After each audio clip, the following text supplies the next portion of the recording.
안녕하십니까. 주간 전망대입니다. 금융시장의 다양한 이슈를 뉴스보다 핫하게, 리포트보다 쿨하게 짚어보겠습니다.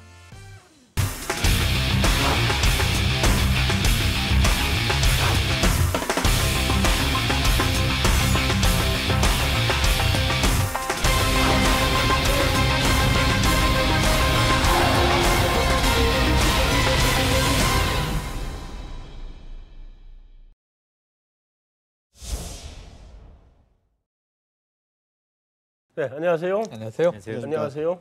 이 두 분은 항상 나오시는 분이고 이분은 원래 이 금융시장 쪽을 여쭤볼 분이 아닌데 처음 왔네요. 네, 오늘 특별히 모신 거는 이 우리 대선 이슈 때문에. 네.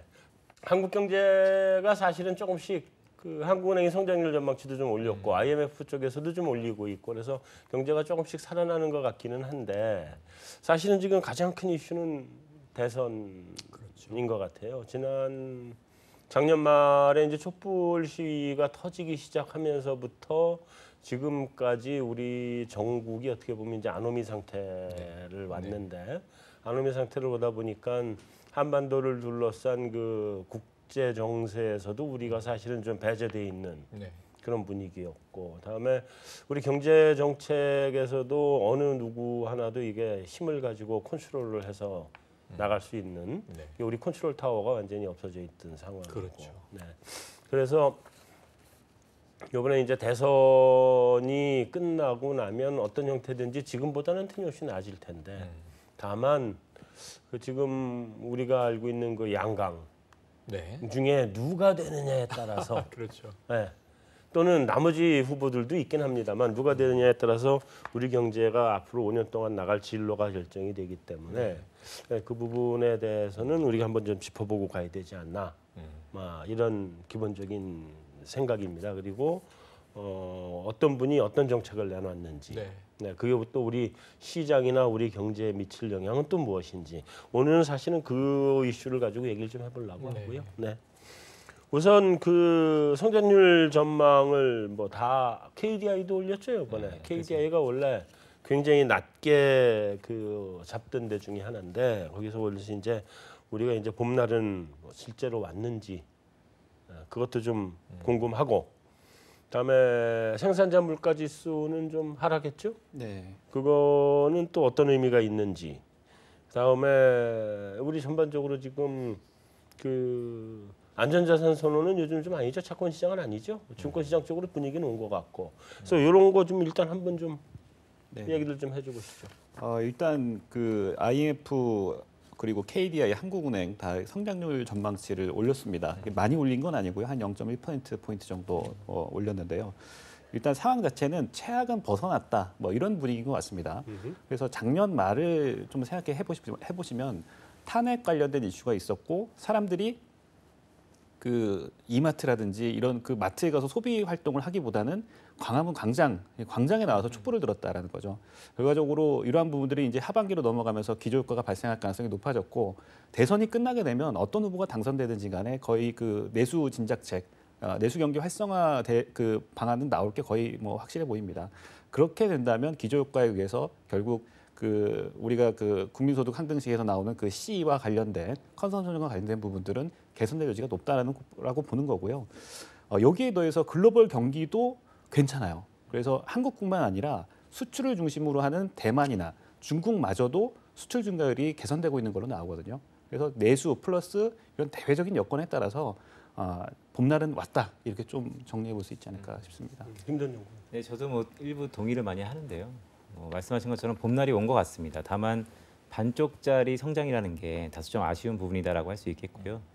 수출을 중심으로 중국도 그렇고 최근에 일본도 그렇고 한국도 그렇고 대부분 이제 개선세가 나오고 있는데 최근에 생산자 물가가 8개월 만에 뭐 전월비대기 0.1% 하락하면서 이게 좀 의미하는 바가 있다고 봅니다. 왜냐하면 기본적으로 지금까지는 인플레 기대가 확실히 섰고 그에 대한 기대가 수출 쪽에서 많이 어느 정도 경기의 부스팅을 이끌었는데 최근에 소비자 물가지수에 선행하는 그 생산자 물가지수가 다소 좀 둔화세를 보이면서 2분기에는 다소 조금 쉬어가지 않을까라는 불안감도 어느 정도 내포하고 있고요.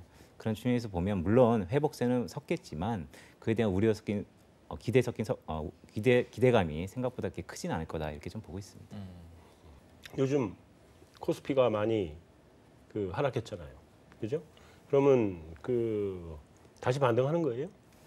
일단은 글로벌리 전반적으로 약간 주춤하는 가운데 있고요. 네. 그러니까 미국을 중심으로 선행 지표들이 꺾이면서 트럼프 노믹스에 대한 기대감도 다소 조금 후퇴하면서 우리 아시아 증시뿐만 아니고 선진국 증시도 잠시 좀 쉬어가는 모습인데, 그런데 이런 취지에도 불구하고 한국의 코스피는 의외로 수급이 나름대로 좀 바탕이 된다라고 판단을 하고 있고요. 네. 그래서 제가 볼 때는 뭐 조만간 이제 5월달에 대선도 있겠지만 잠시 쉬어가는 조정 국면이지, 한 해를 놓고 봤을 때는 오히려 매수 타이밍에 가까워진 게 아닌가 이렇게 좀 보고 있습니다. 저 비슷한 생각인데요. 그 이번 달 초에 나왔던 3월 FOMC 의사록에 그 밸류에이션과 관련된 멘트가 언급이 됐습니다. 네. 그러니까 연준 위원들조차도 그 연준에서도 그 증시의 어떤 거품과 관련된 부분에 대한 언급이었다고 생각이 되고요. 네. 그렇죠. 저희가 이전까지는 그 자산 가격에 문제가 됐던 부동산 가격만 중심으로 해서 우리가 모니터링을 해왔는데, 실제 또 다른 자산이 이 증시에서 약간 거품이 형성되고 있는 게 아니냐. 이게 시사하는 임플리케이션은 긴축에 대한 속도를 높일 수 있다라는 부분일 것 같거든요. 네. 결과적으로 고용지표 이달 좀 부진하게 나왔고 다시 지정학적 리스크 부각되다 보니까 쉬어가는 빌미를 주긴 했는데 큰 판의 변화는 없는 것 같아요. 다만 연준에서 언급했던 것처럼 증시의 밸류에이션이 부담이 되는 상황이고, 여기서 잠깐 이제 그 어떤 부담을 덜어낼 수 있는 가격 조정 정도가 좀 지나가고 나서 다시 한번 올라갈 수 있지 않겠냐는 생각이 들고요. 그래서 긴축에 대한 강도가 높아지면 그 조정에 대한 기간폭도 늘어나긴 하겠지만 큰 판의 변화는 없는 것 같다 이런 생각입니다. 그래서 우리나라 증시도 글로벌 증시와 동조화되면서 움직이는 그 연장선상이 있는데, 이런 부분에서 본다면은 일단의 조정 이후에 다시 한번 또 회복되는 흐름이 나오지 않겠냐 생각입니다. 방금 이제 미국 얘기도 나오고 트럼프 얘기도 나오고 뭐 이런 얘기가 나와서 지금 질문을 하는데, 일단 지금 트럼프의 입장에서는 북핵 문제가 아젠다 1순위죠. 그러니까 북핵 그렇죠. 문제를 정리해낼 수 있다면 다른 모든 정책들을 희생할 수 있다라는 걸로 보이지 않나요, 지금? 꼭 그렇지는 않습니다. 꼭 그렇지는 않은 네네. 거예요? 그러니까 한반도 정책 관련해서는 지난해 대선 후보로 네. 선거 기간 동안 주장했던 게 예. 한국을 굉장히 모르는구나 이 사람이. 이 네. 기업가 출신이니까. 그러니까 이 국방 정책으로는 이제 자국이 알아서 방위하라. 주한미군이 굳이 있으려면 분담금을 많이 내라. 네. 사실 지금 거의 반반 내고 있거든요. 주한미군 네. 분담금을. 그런데 트럼프 후보 시절에는 거의 빵원 내고 있다. 이렇게 얘기를 했어요. 그렇죠. 네. 그랬는데 이제 사실은 그렇지 않다. 이건 이제 누군가 어필해야 되는데 지금 우리는 정상이 없지 않습니까? 네. 이게 해결돼야 되고, 지금 이제 이 대통령으로 취임한 이후에 굉장히 공부를 하는 것 같은데, 네. 최근에 나온 우려는 뭐냐면 중국 경도돼 있는 것 같다. 그러니까 한미 동맹의 시각에서 역사적인 한미의 관계라든가 네. 또는 이 한국의 가치라든가 한국의 이제 이 중요성, 그리고 이제 한국이 돌아가는 메커니즘 내용, 이걸 모르고 전혀 이해를 시진핑에게 학습을 받아가지고 수천 년 동안 중국의 일부였다더라, 이런 이야기를 실언으로 할 정도면, 그러니까 말이에요. 이게 외교적으로 이게 의전을 모르는구나, 이분이 정치인 출신이 아니까. 그럴 수는 있지만 네. 경도된 지식을 지금 가지고 있는 건 아닌가 우려가 있고요. 네. 그러면서 이제 첫 번째는 이 북핵이 1순위인 건 맞지만 네. 군사 문제는 지금 거의 얼마든지 밀어주마, 한반도는 우리가 지켜줄게, 이 분위기로 가고 있는 것 같아요. 그렇죠. 다만 이것을 미국이 다 할 것이 아니고 북핵 문제는 가까이 있는 중국이 풀어라예요. 중국에게 뭔가 혜택을 줄 테니, 인센티브를 줄 테니, 잘 해결해내면 보너스를 줄 테니 중국이 풀어라. 그래서 지금 환율 조작국에서도 빼줬잖아요. 빼줬죠. 네, 그러면서 굉장히 밀월 관계가 형성돼 있습니다. 네. 시진핑을 굉장히 신뢰하고 있고, 네. 그러면 이제 우리나라와 관련해서 그럼 이제 안보, 군사, 이 굉장히 최근에 급부상을 했는데 북핵 위기 때문에 그렇죠. 그런데 네. 여기서 한 가지 병행해서 투 트랙으로 가고 있는 게 네. 경제 협력이잖아요. 네. 한미 FTA 개정할 수 있다. 음. 물론 이제 이 펜스 부통령이 왔다가 가면서 전해진 말인데, 네. 이게 이 주한 미국 상공회의소에서 한 말이니까 공식적인 말은 아닌 것 같습니다만, 한미 FTA를 리폼하겠다.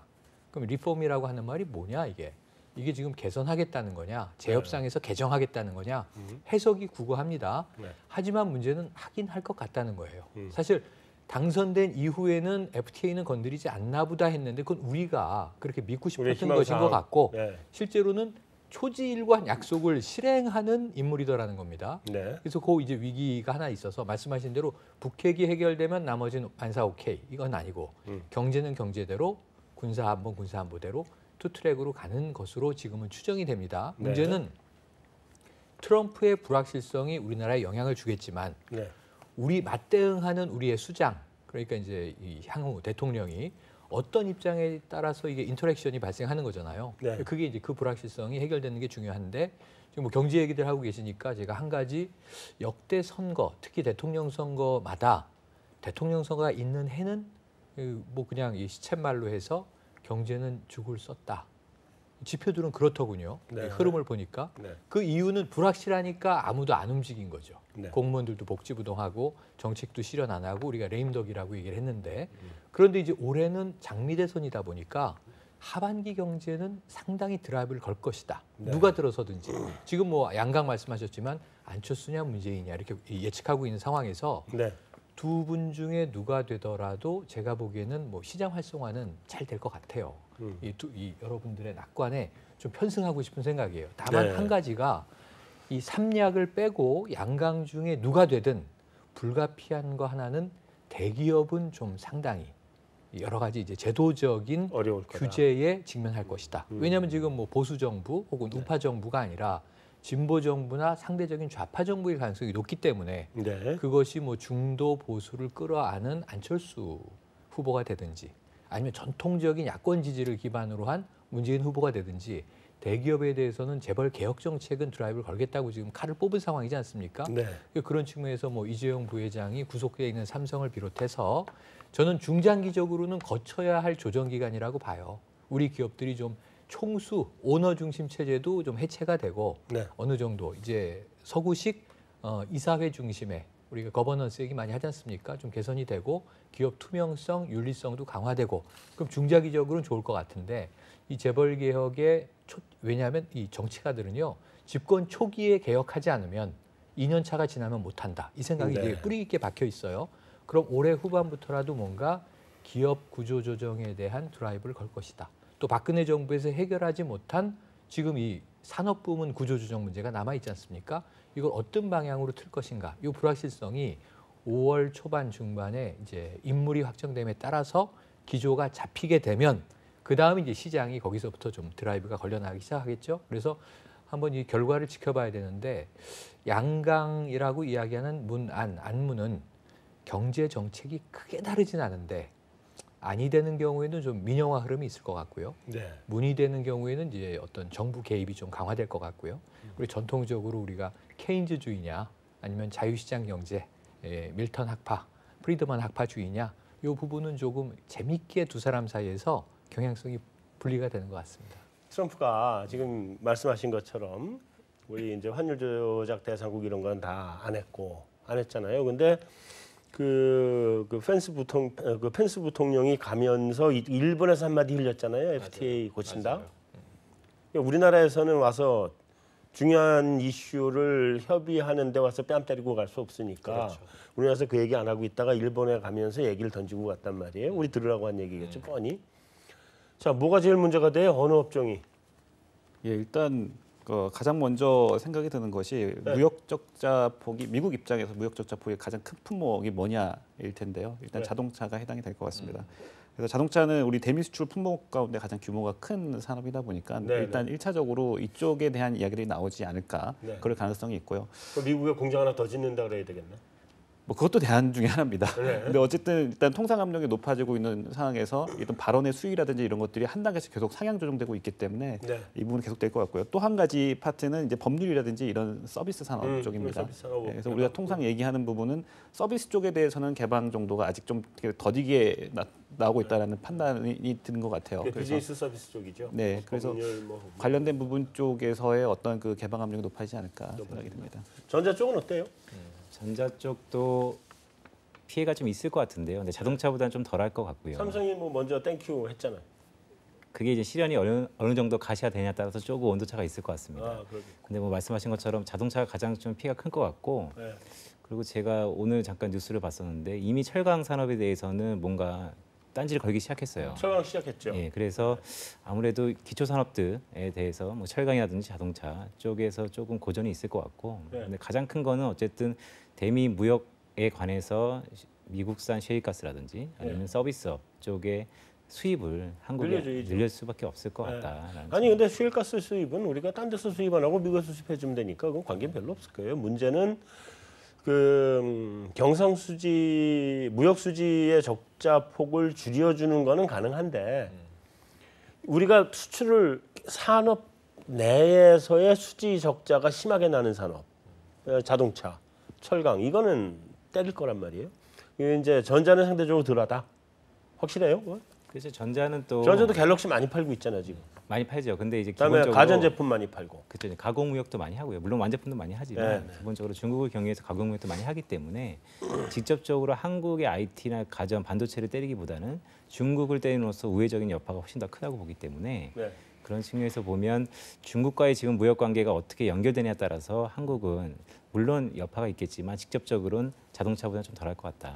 그래서 그거는 또 좀 우리 아까 이제 최평론가님 말씀하신 것처럼 그 문제가 있을 거예요. 북핵 문제를 해결하면 무역상의 혜택을 주겠다고 중국한테 얘기했는데 그래 놓고서는 북핵 문제가 좀 만약에 잦아든다고 그러면 거기다 대고 중국을 때릴 수는 없거든요. 그렇죠. 근데 미국 자기 투표해 준 사람들한테는 뭔가 한 걸 보여줘야 되거든. 그렇죠. 우리를 때리죠. 그렇죠. 직접 때릴 겁니다. 그러면.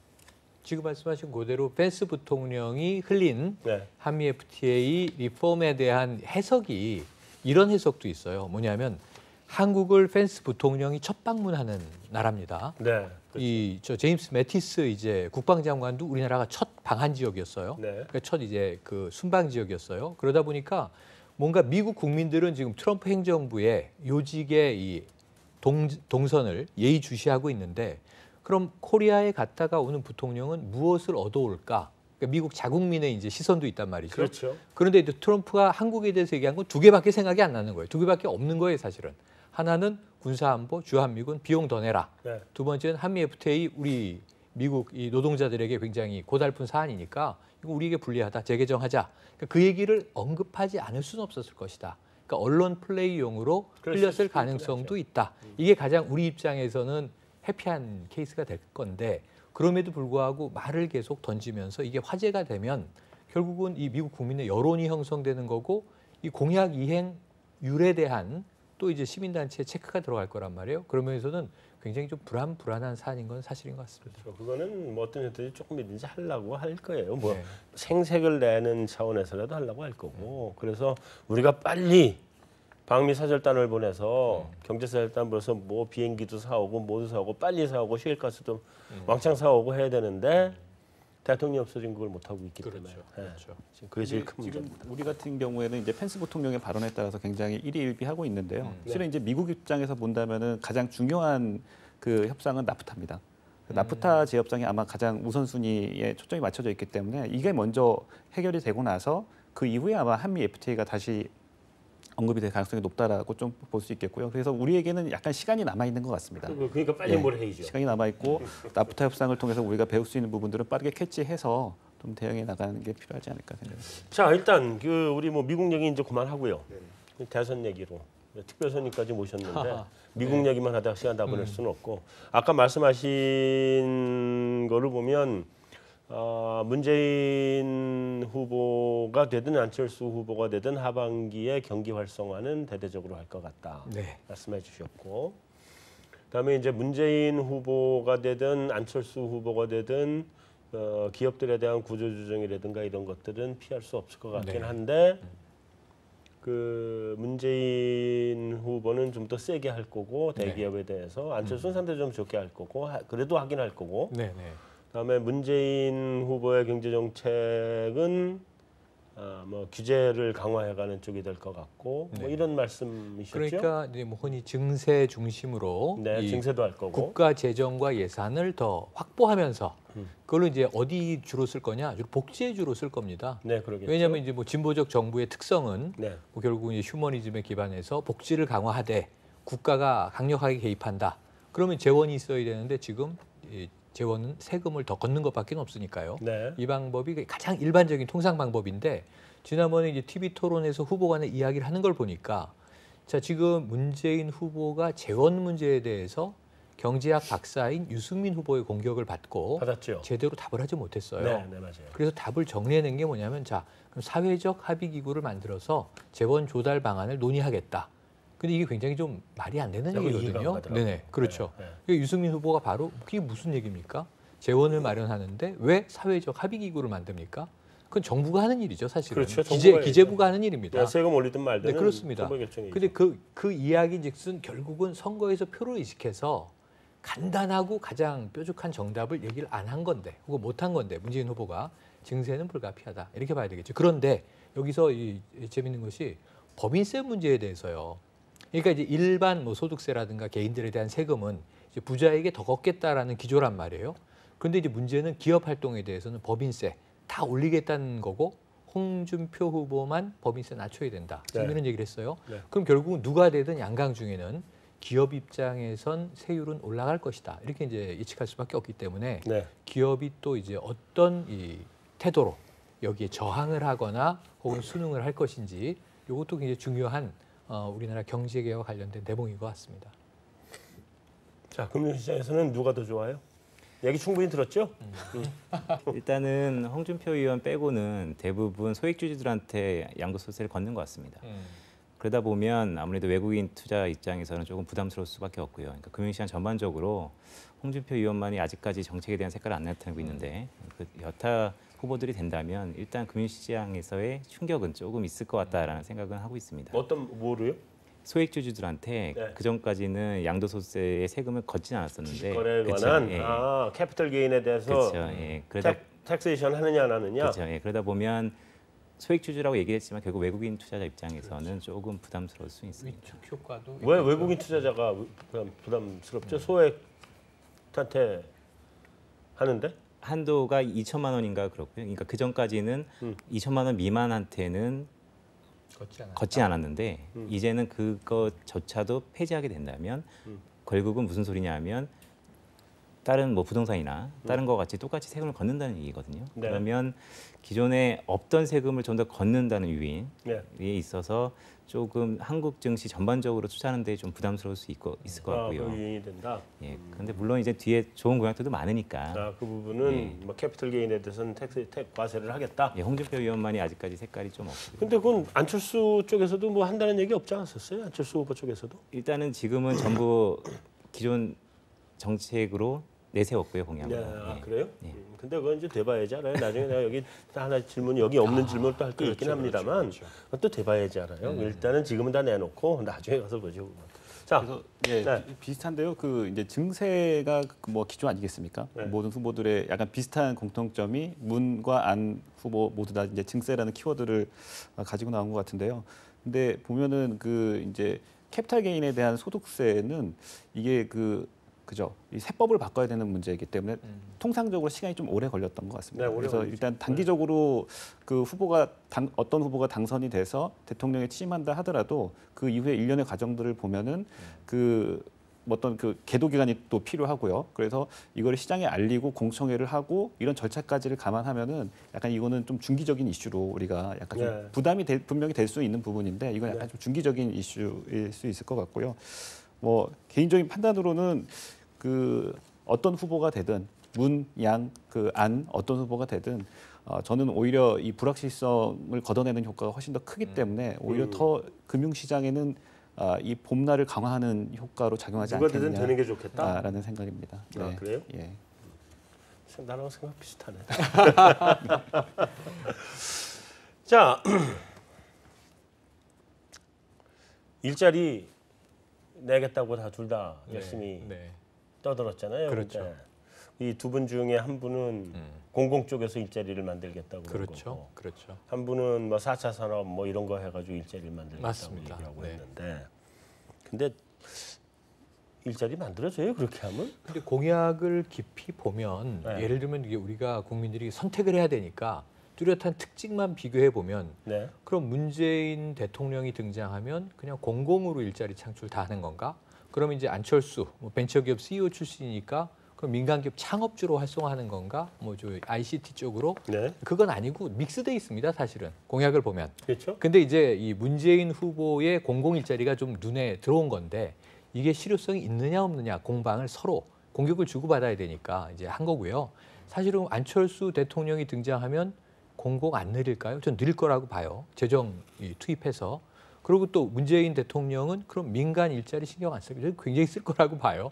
이게 굉장히 핵심적인 사안입니다. 네. 그래야 이 두 후보 모두 이름은 달랐지만 오랫동안 안철수는 공정 경쟁, 공정 무역, 공정 경제, 공정을 강조했고 그럼 문재인 후보는 무슨 얘기를 했냐면 정의로운 이 표현을 많이 썼어요. 네. 그러니까 우리 경제 구조를 정의롭게 만들어야 된다. 근데 결국은 핵심은 맞닿아 있어요. 뭐냐면 그동안 양극화 해결하겠다. 그다음에 둘 다 소득주도 결국은 이 경제 구조로 내수 활성화하겠다라는 얘기예요. 그럼 소득을 주도시키려면 결국은 일자리 많이 만들어야 되고 지금 이 양질의 일자리로 또 향상시켜야 되고 그다음에 급여도 높여줘야 되고 최저시급 문제 이제 10,000원에 육박하게 갈 거고 그러니까 이런 겁니다. 그런데 이제 분명히 사업주들에게는 10,000원은 이게 확실하게 갈 것 같아요. 10,000원 확실하게 갑니다. 네. 예. 심상정이 되면 네. 훨씬 더 빨리 가겠으나 그래서 가능성 측면에서 이제 희박하니까 네. 양강 중에 누가 돼도 제가 보기에는 이제 이 소득 주도로 가기 위해서도 그렇고 네. 또 주로 청년층 지지를 유지하기 위해서도 그렇고 이 시급에 이제 주로 시달리는 아르바이트 자원들이 많기 때문에 네. 그러니까 이제 이런 것들이 이제 하나하나 좀 진행이 될 거라고 본다면 아까 중요한 문제는 금융이나 이 세법 개정은 누가 돼도 쉽지 않아요. 2, 3년 동안 좀 국회에서 싸우다가 그렇죠. 또 국회 선진화법 살아 있습니다 여전히. 그러니까 여야가 바뀌는 상황에서 여소야대가 이제 이 여소야대는 그대로예요. 당이 4개이기 때문에 현재로는 이합 집산 가능성은 없기 때문에 그렇게 보면은 이 굉장히 이 제도를 바꾸는 것은 시간이 걸릴 것이고 뭐 최저시급 문제라든가 나쁘게 보면 파퓰리즘이지만 좋게 보면 바로바로 효과가 나타나는 그런 일에 주로 집중을 할 것 같고요. 그럼 일자리는 첫 해에 대통령이 지지율을 유지하기 위해서 공약 이행의 가장 큰 성과를 얘기하게 될 거예요. 일자리밖에 없어요.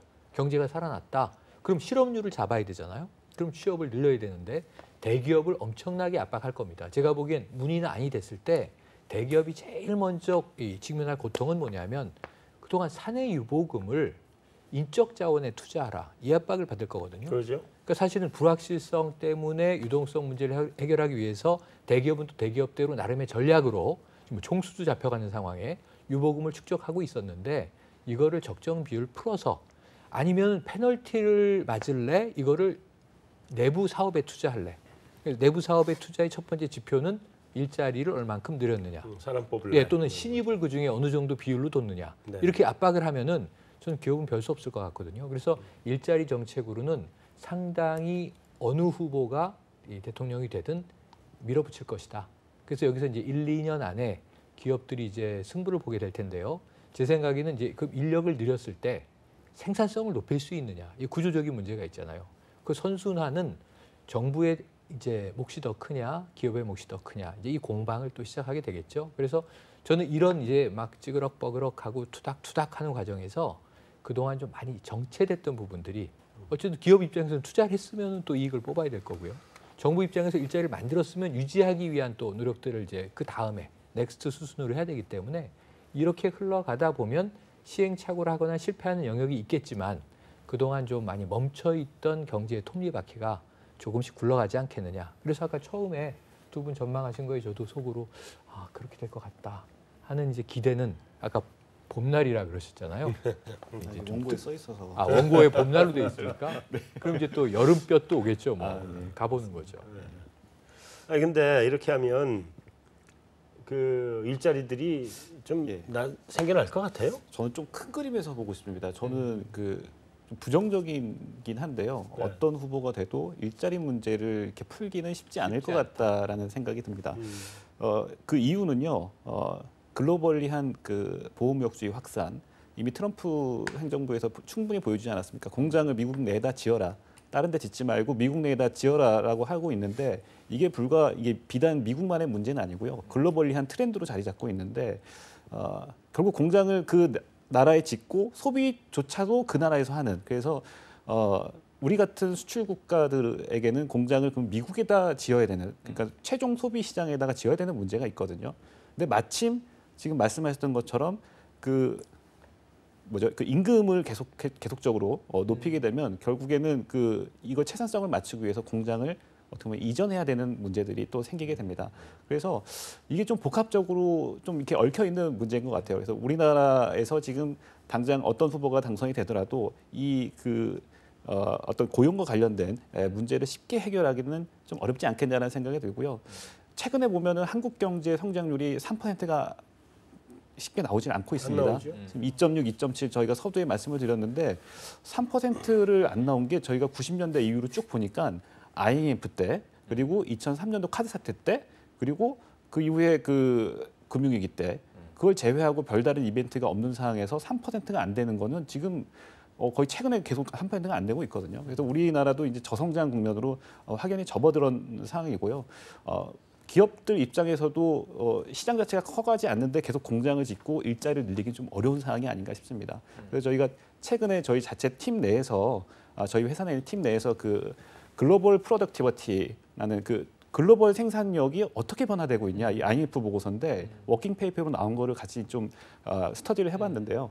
재미난 것은 이 총 요소 생산성이라는 거 안에는 노동 생산성이라든지 자본 생산성 이런 것들도 포함이 되지만 기술 혁신의 변화 이런 것들이 포함이 되거든요. 근데 이게 잘 안 늘어요. 잘 안 늡니다. 결과적으로는 생산성 자체가 계속 특히 신흥국을 중심으로 해서 좀 떨어지고 있는 모습들이 나오는데 이것들이 지금 현재 우리가 직면한 어떤 또 문제들이 아닌가 좀 생각이 되는 거고요. 후반부에 다시 말씀을 드리겠지만 4차 산업 혁명 우리가 돌파할 수 있는 그 채널들이 몇 가지 안 나온 것 같습니다. 그걸 적극적으로 좀 활용하는 방안이 필요하지 않을까 생각이 듭니다. 근데 4차 산업혁명하면 일자리 생기나 일자리 줄어들 것 같은데? 그렇죠. 일단은 뭐 대체성의 성향이 깊을 수도 있죠. 그럼 근데 뭐 저는 잠깐 첨언을 드리자면 저도 뭐 되게 좋게 보고 싶은데요. 연속성에 대해서는 여전히 의문이 있습니다. 한쪽은 정부 주도의 드라이브고 한쪽은 그나마 민간 주도의 시스템 드라이브인데 기업들 입장에서는 정부가 원하는 대로 이 땅에서 무엇을 짓고 생산 설비하면서 고용하기에는 결국 망하라라는 소리밖에 안 들리기 때문에 제가 볼 때는 연속성에 대해서는 조금 생각을 해봐야 되고요. 단기적인 효과는 분명 둘 다 있을 거다. 누가 돼도 그 정도로 그냥 생각하고 있습니다. 그 말씀하신 대로 이 4차 산업혁명이 일어나면 오히려 이 인간 노동자들의 일자리가 줄어들 것 같다. 그렇죠. 이 고민을 하는 인물이 누구냐면 스까 요정이라고 아시죠? 청문회 때. 이게 이제 검사 출신의 변호사를 하다가 이제 김경진 국민의당 의원인데 이 양반이 미방위 소속이에요. 그러니까 미래방송통신위원회. 이 양반이 국회의원이 된 가장 큰 이제 모티브가 고민이 로봇과 인공지능이 인간의 일자리를 뺏어갈 텐데 이거 법제로 준비하지 않으면 큰일 나지 않겠나 하고 국회의원이 됐는데 엉뚱하게 이제 청문회 전국에서 다른 쪽으로 이제 유명해져 버렸어요. 그런데 지금 말씀하신 대로 4차 산업혁명은 이 지식노동, 화이트 칼라 노동까지도 우리가 이 공장 오토메이션으로 한참 이제 무인자동화 공장이 이제 이 블루 칼라 인력을 밀어낸 것 같은 것이 올 것이다라는 건 뭐 명약관화해 보여요. 이 평론가 직업도 조만간 AI가 할 것 같아요. 여기도 그러고 있습니다. 네네네. 여기도 다 이제 여긴 이미 하고 통계 있습니다. 자료. 네. 그럼 여기에 이제 진행자님만 계시고 진행자도 필요 인공지능 없을지도 센터고. 몰라요. 진행자는 필요할 것 같아요. 그거 알 수 없습니다. 캐릭터가 있으셔야 돼요. 네. 지금 노란 또 보타이를 매시고 네. 사람의 이 아날로그 냄새를 풍겨주셔야 되기 때문에 근데 이렇게 이제 흘러가는 경우에 대한 대책이 있는 거냐? 이건 오히려 이제 4차 산업혁명의 역습, 역풍인 거죠. 네. 그래서 이것까지도 고민해야 되는데 이쪽에 좀 대책이 있다라고 이제 자신감을 보이는 쪽은 안철수 후보 쪽이에요.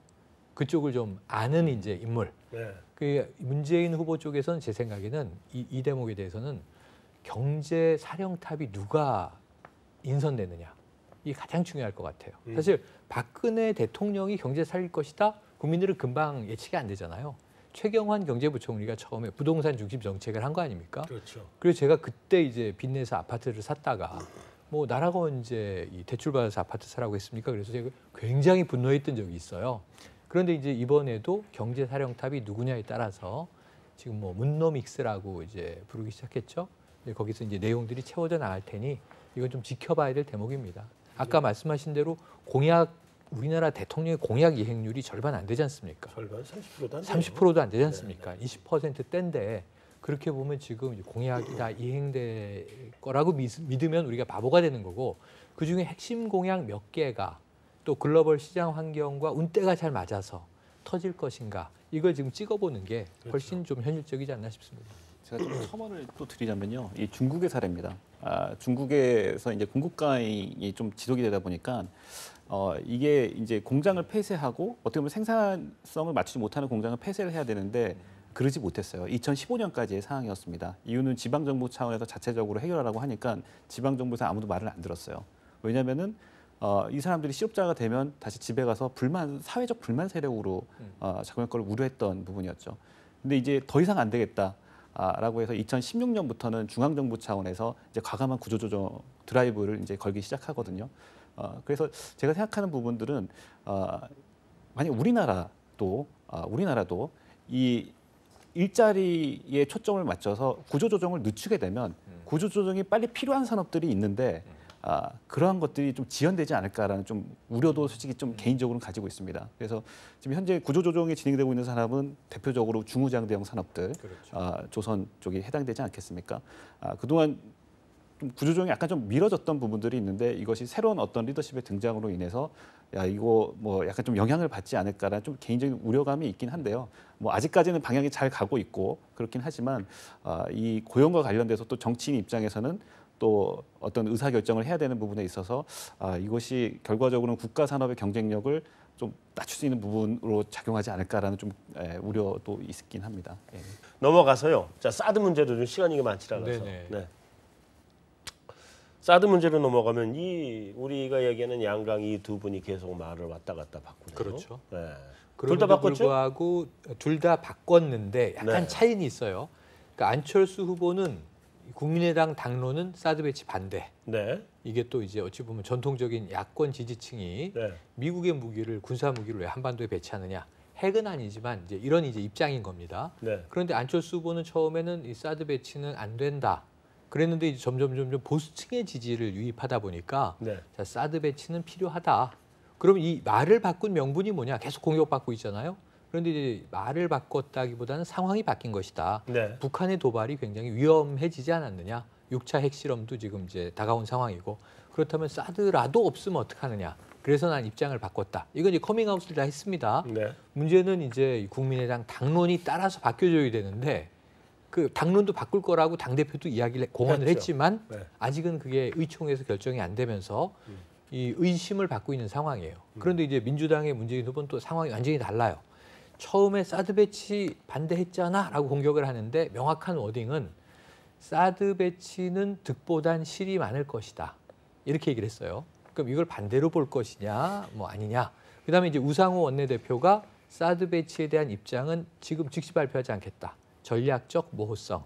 전략적 모호성이 일종의 카드를 숨기고 있어야 나중에 협상에 유리하다. 네. 그럼 우리는 집권 가능성을 이제 얘기하면서 그렇게 간 겁니다. 네. 문재인 후보가 딱 한 번 이게 4월 후반쯤 돼서 북한이 6차 핵 실험을 강행하는 등 도발을 한다면 사드 배치는 불가피할 것이다. 라고 이제 찬성론으로 선회를 했어요. 네. 선회를 했다가 사실은 그다음에 묘한 게 미국의 입장에서 물리적으로 사드 배치가 원래 황교안 권한대행하고 대선 전에 하겠다 그랬단 말이죠. 네. 근데 대선 전에 세팅이 안 되는 거예요, 설치가. 네. 설치는 대선 이후로 갈 수밖에 없고 그러다 보니까 미국 당국의 이야기가 자, 사드 문제는 차기 정부에서 완결할 것이다. 그러니까 그런 얘기가 나왔죠. 네, 완결할 것이다. 그러니까 이제 문재인 후보가 바로 봐라 내 얘기랑 똑같지 않냐. 그러니까 미국도 카운터 파트가 있어야 뭔가 얘기를 해서 결정을 하지 대통령도 없는데 권한대행과 하겠느냐. 결국은 새로운 대통령이 들어서서 미국과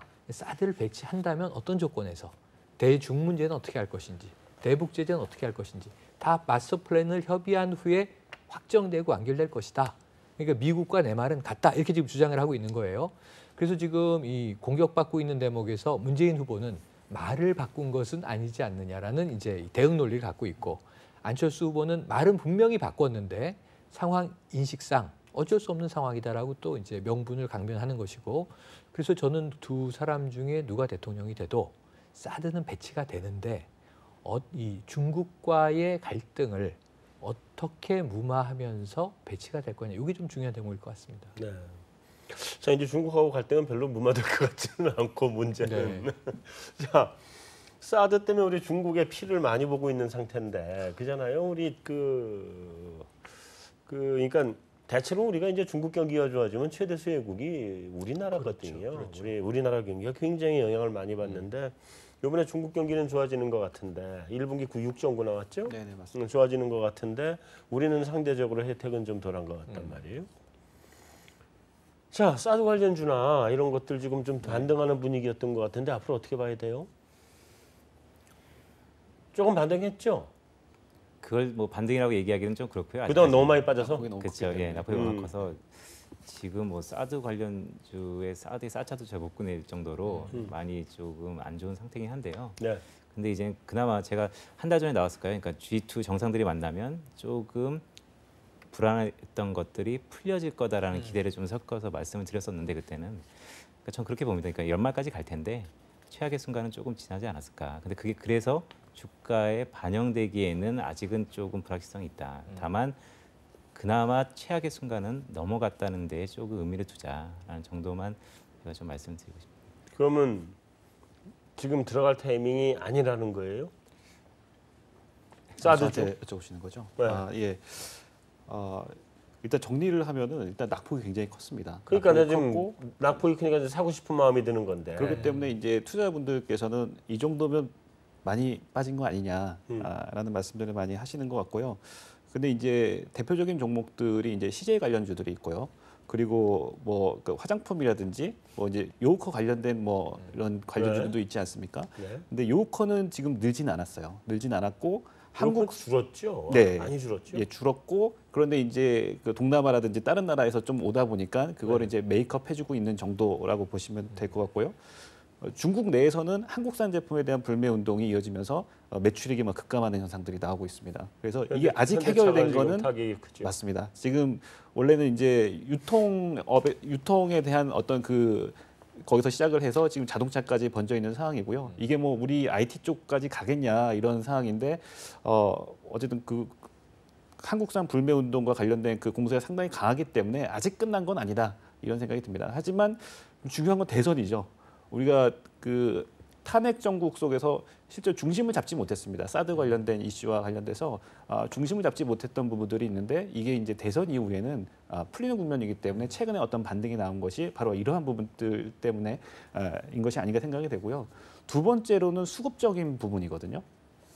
이 관련주들을 어떤 특정 펀드에서 좀 많이 담았던 펀드들이 있습니다. 이게 이쪽에서 환매가 많이 나왔어요. 최근에 환매가 많이 나오다 보니까 이 관련된 종목들을 매도할 수밖에 없는 상황이었고 수급이 약간 좀 꼬여 있는 이런 부분들이었는데 이게 보면은 또 많이 떨어지다 보니까 가격적인 매력도 또 발생을 한 거죠.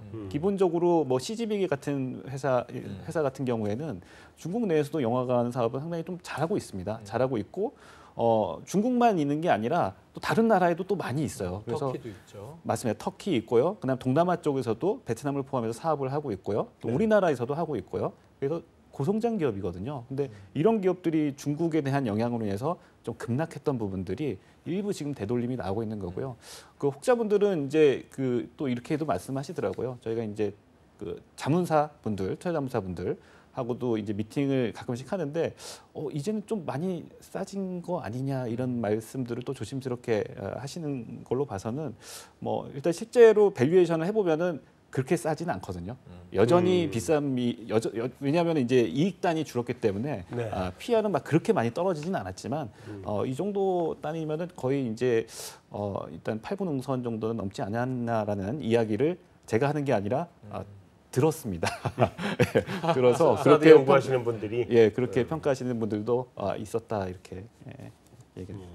사드주 저는 올해는 모르겠습니다. 올해 5월 이제 10일 날 새로운 대통령이 취임하고 인선돼서 흘러가면 올해 말까지 모르겠는데 내년엔 상당히 좋아질 수 있다는 게 이 정치, 외교, 안보 전문가들 이야기인 것이 지금 미국하고 중국하고 G2가 정상끼리 잘 통하는 분위기예요. 이 트럼프가 케미가 잘 맞는다 이런 표현도 썼어요. 뭐 굉장히 소탈한 이제 표현을 쓰지만 그 지금 이 박근혜 정부에서 사드 문제가 꽁꽁 이제 아주 이 매듭이 단단해졌던 건 뭐냐면 이 박근혜 대통령의 특성이 불통이었지 않습니까? 그 네. 결과 이제 최초의 파면까지 당한 거 아닙니까?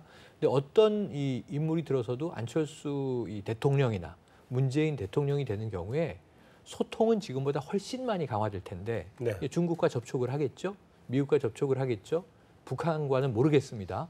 하지만 중국, 미국을 통해서 북한 문제를 어쨌든 압박을 하겠죠. 우리가 그 사이에서 소통을 하고 있죠.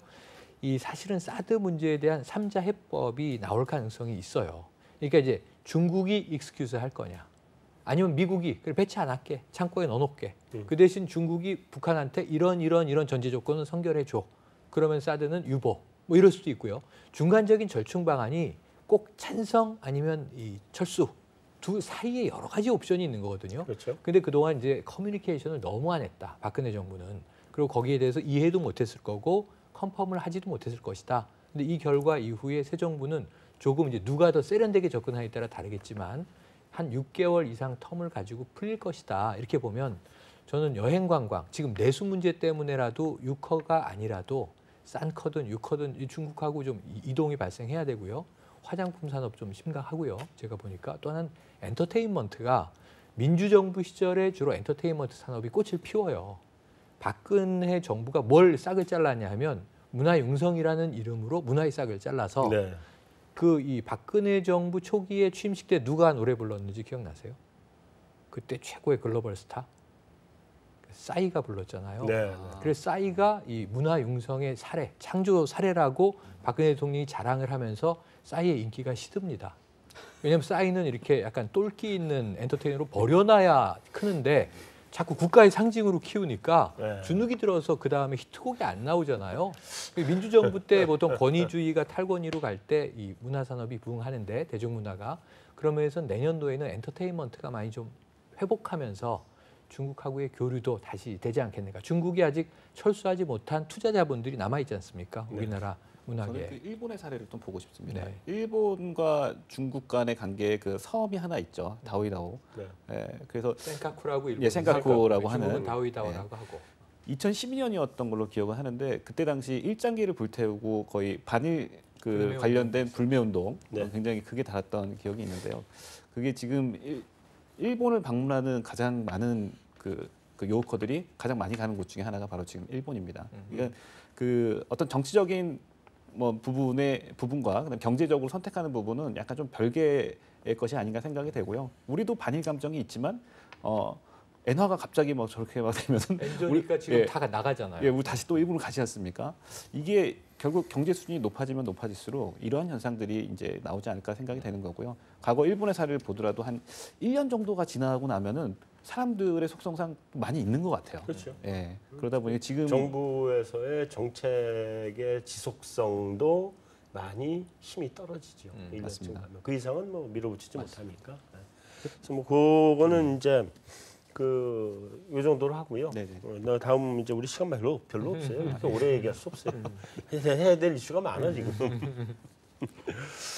자, 세제는 어쨌든 증세는 불가피한 것처럼 보이고요. 뭐 방법은 없을 것 같아요. 법인세도 그렇고 그 누가 됐든 간에 소위 그 문재인 후보 쪽에서 전에부터 얘기하던 부자 증세도 불가피할 것 같고, 그러니까 소득세, 법인세 전부 다 그 한세는 다 올라갈 것 같아요. 누진 구간을 조절하겠으나 네, 누진 조절하고 세율도 올리고 다 할 그렇겠죠. 겁니다. 뭐 그렇게 갈 것 같고, 그 이외에 그 저기 뭐야 그 거래세 이거는 내가 좀 이따 마지막으로 이렇게 질문할까 얘기할 필요 없고, 보유세 뭐 인상한다고 지금 얘기 나오죠. 실시할 것 같아요. 보유세에 대해서 지금 양 후보가 약간 철회하는 듯한 느낌을 주고 있고요. 그죠? 예. 그래서 아무래도 경기를 띄워야 되니까요. 경기도 띄워야 되고 표도 그렇죠. 그렇죠. 표심이 표부자에 가장 떨어져요. 그거. 예. 그래서 보유세는 그냥 이렇게 묻혀가지 않을까. 그래서 근데 이제 보유세고 무슨 뭐 주식 거래세고 무슨 세고 세고 간에 또 한 그런 이슈가 좀 있는 것 같아요. 좀 아까 뭐 얼핏 얘기하셨지만 누가 돼도 여소해야 되잖아요. 그렇죠.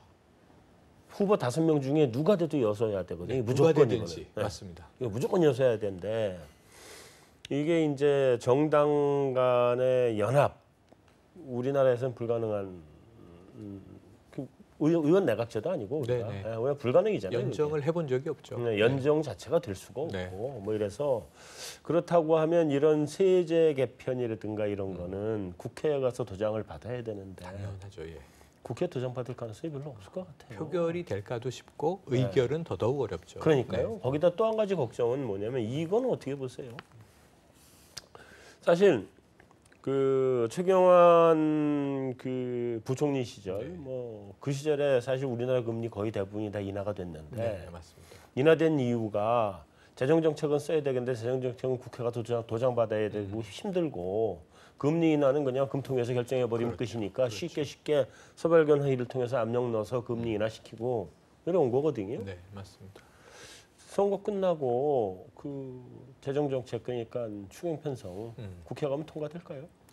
추경 편성의 내용과 관련이 되는데 이게 네. 이제 세 가지의 이제 이 연동되는 선행 지표가 있죠. 첫 번째는 이 글로벌 경기, 세계 경기 어떠냐, 회복세냐. 지금 회복세로 이제 보고 계신 거죠. 네. 두 번째로는 이제 국내 내수 경기 어떠냐, 경기가 지금 회복하고 있느냐 아니냐. 이게 좀 글로벌에 따라서 수출은 1분기에 좋아졌잖아요. 좋아지고 있어요. 그런데 여기에 대해서 유일호 경제부총리나 또는 이제 저 한국은행 이주열 총재는 아주 좀 불확실하게 보는 거잖아요. 낙관하기는 어렵다. 이제 이런 입장이니까. 네. 하지만 그러면 이제 수출을 통해서 내수가 살아나지 않을 것으로 보고 어찌 보면 금융 당국의 수장들도 내수 경기 진작을 위해서는 일자리, 소득 이것도 강조하더라고요. 네. 대권 주자랑 거의 뭐 같은 맥락의 이야기를 합니다. 네. 그렇게 본다면은 누가 되더라도 이 글로벌 경기 지표와 내수 시장의 상황 이 두 가지를 보고 나서 그다음에 국민 여론인 거죠.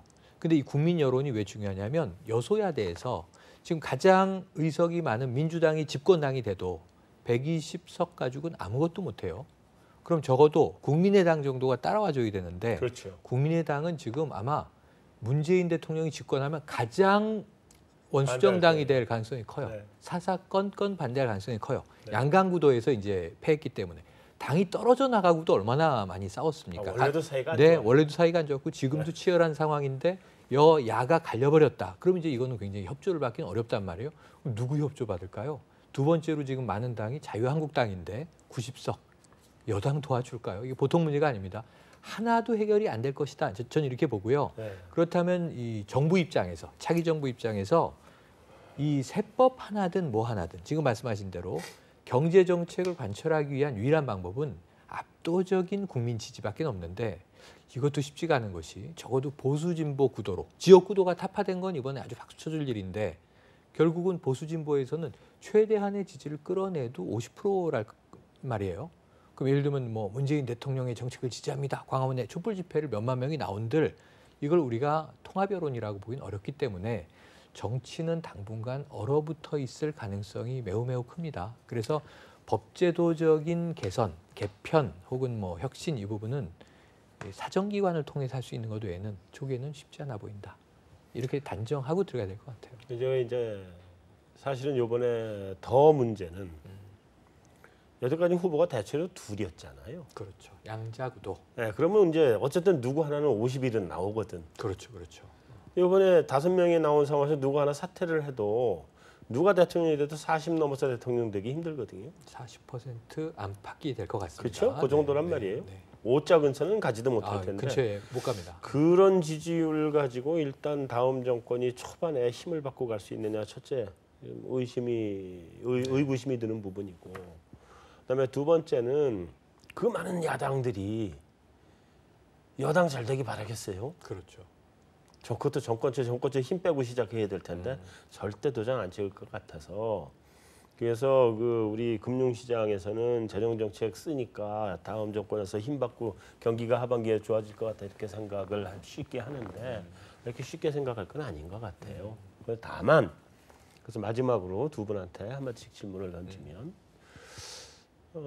지난주에 어디선가 외국계에서 대통령이 결정되면 우리 코스피 3,000 간다 리포트가 나왔어요. 가요? 결정되면 언제까지 3천이 중요하겠죠. 뭐 언제 뭐 그러긴 한데 예. 일단 저는 우상향 보고요. 우선은 본다. 예, 올해 저희 하우스가 2,350포인트. 그러긴 하겠죠. 없는 것보단 나으니까. 그렇죠. 예, 올해 저희 하우스가 2,350포인트 보고 있는데 네. 이번에 누가 되든 어쨌든 단기적인 경기 부양 효과를 감안한다면 또한 글로벌 경기 회복 기조를 감안한다면 2,500포인트 이상도 가능하지 않을까. 근데 3,000은 조금 멀어 보입니다. 근데 3천은 우리 리스크 프리미엄을 선진국 수준으로 갖다 놓고 할인율을 적용을 해보면 3천이 나온단 말이에요. 지금 우리 기업들 그 코스피 기업들 영업이익 그 추계해 놓은 거 보면 추정해 놓은 거 보면 그렇게 안 가요? 저는 이렇게 보고 싶은데요. 제가 국민소득 개정 항등식을 아까 말씀드렸는데 거기서 우리나라에서 중요하게 봐야 될 부분은 이제 순수출 쪽인 것 같아요. 근데 순수출이고 또 한 가지 중요한 부분은 기업들의 이익이라고 볼 수 있는데요. 네. 왜냐하면은 이 GDP라는 거는 어차피 그 나라 안에서 일어나는 그 제품과 서비스의 총합 아니겠습니까? 네. 그런데 우리나라 기업 그 대표적 삼성전자 같은 경우만 하더라도 매출의 90%가 해외에서 발생을 합니다. 네. 그러니까 우리 GDP에 잡히지 않는 요소들이 너무 많다라는 거고요. 그렇기 때문에 작년 우리가 그렇게 탄핵 열풍으로 인해서 그 경제가 뭐 어떻게 된다, 뭐 굉장히 이렇게 이런 얘기들 많았는데 그럼에도 불구하고 국내 기업들은 사상 최대 실적을 냈던 이유 중에 하나도 바로 이제 그 우리나라 경기와 어떤 기업 이익 간의 어떤 괴리가 발생하기 때문이 아닐까 생각이 됩니다. 그래서 뭐 일부 어떤 증권사에서 3천이라는 얘기가 나왔던 것도 국내 경기는 안 좋거나 혹은 그 옆으로 행보를 할 수는 있긴 하겠지만 기업들의 실적이 좋아지기 때문에 이거에 근거한 어떤 밸류에이션을 한 것이 아닌가 생각이 되고요.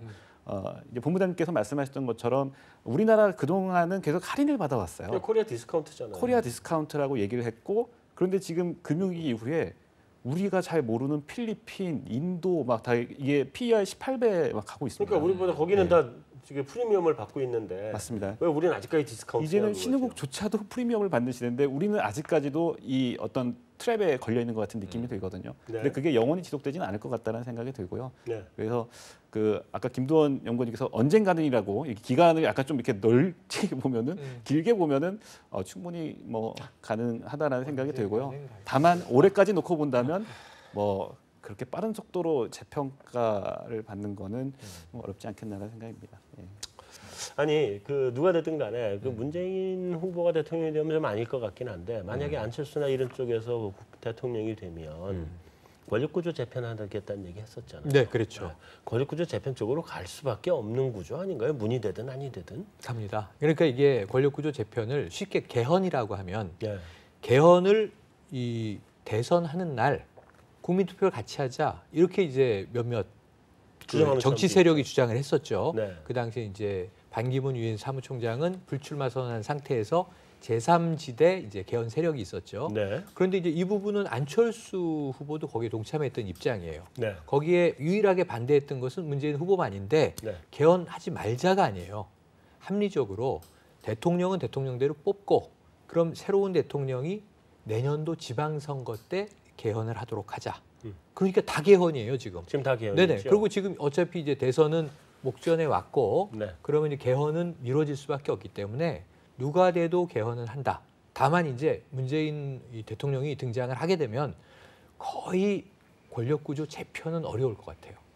대통령 4년 중임제 정도로 아마 밀어붙이게 될 거고 네. 안철수 대통령이 등장을 하게 되면 제가 보기에는 최소한 이 분산형 이 권력, 그러니까 이원 집정부제라고 우리가 얘기하는 대통령과 의회가 권력을 분점하는 형태. 네. 근데 이게 쉽지는 않습니다. 왜냐하면 외치는 대통령이 내치는 총리가 이렇게 얘기하는데 더 어렵죠. 내치외치의 경계가 네. 우리 같은 분다국가 너무 어려운 거예요. 네, 더 그래서 여기에 대한 이제 깔끔한 답을 찾아야 되는데 어쨌든 적정선에서 개헌은 반드시 간다. 이렇게 보면 87년 헌법 체제는 내년도 늦어도 후년 정도에는 끝난다. 국민 투표에 붙여진다. 80년 헌법이 좀 오래되긴 했죠. 30년도 넘었는데요. 네, 제가 대학생 오래됐죠. 때 데모에서 만든 그러니까요. 거니까. 좀 오래됐죠. 네. 자, 잘 알겠습니다. 사실은 이게 이제 그 권력 구조가 어느 쪽으로 가느냐에 따라서 기업들에 미치는 영향이 워낙 크기 때문에 이 부분도 누군가는 좀 보고 어떻게 금융시장에 영향이 올 건가를 사실은 좀 연구는 해둬야 될 거예요. 그래서 김도원 연구원 나중에 연구해서 내가 그때 출연시켜줄 테니까 대답 좀 해주세요. 개헌 얘기 나올 때. 알겠습니다. 자, 김도원 연구원. 이번 주에 우리 체크해야 될 주요 뭐 경제 지표나 이슈나 뭐 있잖아요. 네. 그렇죠. 이벤트나. 다시 좀 금융 시장 돌아와서 이번 주 매크로 이벤트랑 그다음에 경제 지표 간단히 좀 말씀드리면요. 이번 주는 유럽 쪽에서 조금 주목할 필요가 있습니다. 브렉시트 관련된 건데요. 물론 메이 총리가 6월달 조기 총선하면서 약간 기분 빠진 감은 있는데 4월 29일 한국 시간으로 29일에서 30일 정도 걸쳐서 EU 정상들의 긴급 회의가 있습니다. 영국을 제외한 27개 국가들이 정상들이 모여서 브렉시트에 관련돼서 EU 측에 기본적인 협상 테이블을 마련하는 자리인데요. 좀 중요할 것 같고요. 아무래도 뭐 파운드 환율이라든지 유럽 경기에도 영향을 좀 미칠 것 같고 경제 지표 측에서는 한국과 미국의 1사분기 GDP가 발표됩니다. 한국은 뭐 모두에서 말씀드렸지만 IMF를 비롯해서 성장률의 상향 조정이 나타나고 있고 반면 미국은 선행 지표를 비롯해서 둔화세가 나타나고 있다는 점에서 조금 양 국가의 엇갈리는 GDP 성장률에 저희가 좀 주목을 가질 필요가 있다라고 할 수 있겠습니다. 수고하셨습니다. 감사합니다.